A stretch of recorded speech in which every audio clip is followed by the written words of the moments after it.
তুমি যদি মনে মনে তোমার 3জন প্রিয় মানুষের নাম ভাবো, ভেবেছো? তুমি সবার কথা ভাববে, শুধুমাত্র নিজেকে বাদ দিয়ে।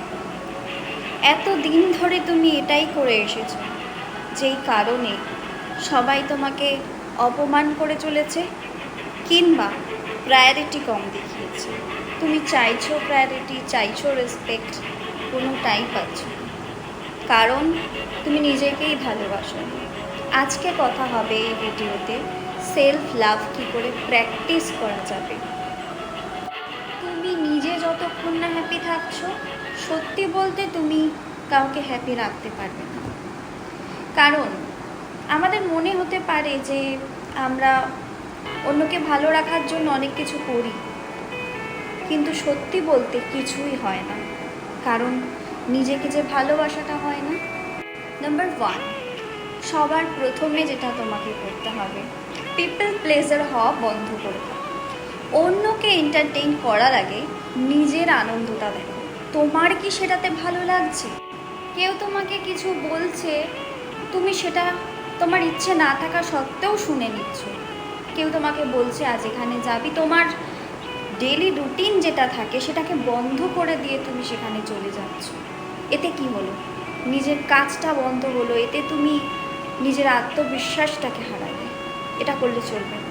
তাই অন্যকে এন্টারটেইন করার বদলে নিজের মনের কথাটা আগে শুনতে হবে, নিজেকে নিজের ভ্যালু দিতে হবে। আমাদের দৈনন্দিন জীবনে এমন অনেক জিনিস থাকে যেগুলো টক্সিক হয়। টক্সিক শুধুমাত্র মানুষ হয় না, টক্সিক অনেক কিছুই হয়। যেমন আমি একটা উদাহরণ দিয়ে তোমাদের সামনে বলছি, যে যেমন সোশ্যাল মিডিয়ায় ধরো তুমি কোনো ভিডিও কিংবা কোনো পোস্ট দেখবে, যেটা তুমি দেখার পরে তোমার কিন্তু মনটা একেবারে বিষিয়ে যাবে, তোমার ভালো লাগছে না, কিন্তু তুমি সেটা দেখছো। এই জিনিসটা বন্ধ করতে হবে। এমনও আছে অনেকে সোশ্যাল মিডিয়ার কোনো পোস্ট দেখে নিজের রিলেশনশিপটাকেও খারাপ করে ফেলে। তাই সেই রকম পোস্ট থেকে একটু দূরে থাকতে হবে। নিজেকে বাচ্চার মতো প্যাম্পার করো, নিজেকে অনেক অনেক ভালোবাসো। তোমার ফুচকা খেতে ভালো লাগে, তুমি খাও। তোমার বিরিয়ানি খেতে ভালো লাগে, তুমি খাও। তোমার চকলেট খেতে ভালো লাগে, তুমি খাও। তোমার এক্সারসাইজ করতে ভালো লাগে, তোমার ড্রয়িং করতে ভালো লাগে, কি তোমার নির্ভেজাল আড্ডা ভালো লাগে, যেটা ভালো লাগে সেটা করো। শুধু নিজেকে হ্যাপি রাখো, নিজেকে ভালোবাসো।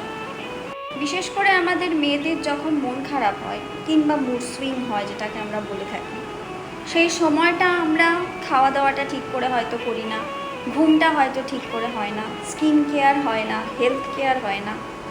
এই জিনিসটা যখন তুমি জানছো এটা ভুল, তখন জিনিসটাকে শুধরাতেই হবে, কারণ এটা ভুল।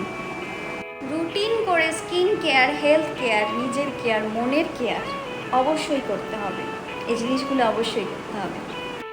নিজের ইমোশনকে কন্ট্রোল করার চেষ্টা করতে হবে, কারণ এই পৃথিবীতে আজ পর্যন্ত কেউ ইমোশনের দাম দেয়নি, আর না তো কেউ দেবে। ইমোশনকে কন্ট্রোল, তোমার যদি ইমোশনের বাড়াবাড়ি থেকে থাকে, ইমোশনকে কন্ট্রোল করতেই হবে। তুমি যদি তোমার ইমোশনকে কন্ট্রোল না করতে পারো, তাহলে সবাই তোমাকে ঠকাবে, সবাই তোমার সুযোগ নেবে। অনেকে এমনও আছে এই ইমোশনের জন্য, ইমোশনের বাড়াবাড়ির জন্য, ইমোশনকে কন্ট্রোল না করতে পেরে নিজের ক্ষতি পর্যন্ত করে ফেলে। তারা ভাবছে আমি তো ঠিক, আমার সাথে কেন এরকম?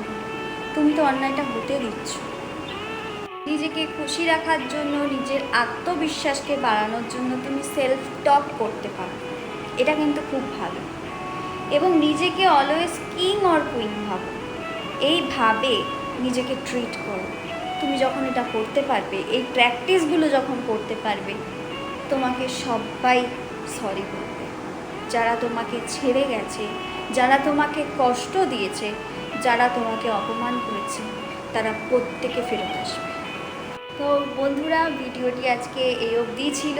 তোমাদের ভিডিওটি কেমন লেগেছে অবশ্যই কমেন্ট সেকশানে জানিও, এবং ভালো লাগলে লাইক করে দিও, শেয়ার করে দিও। ভালো থেকো, অনেক অনেক ভালো থেকো।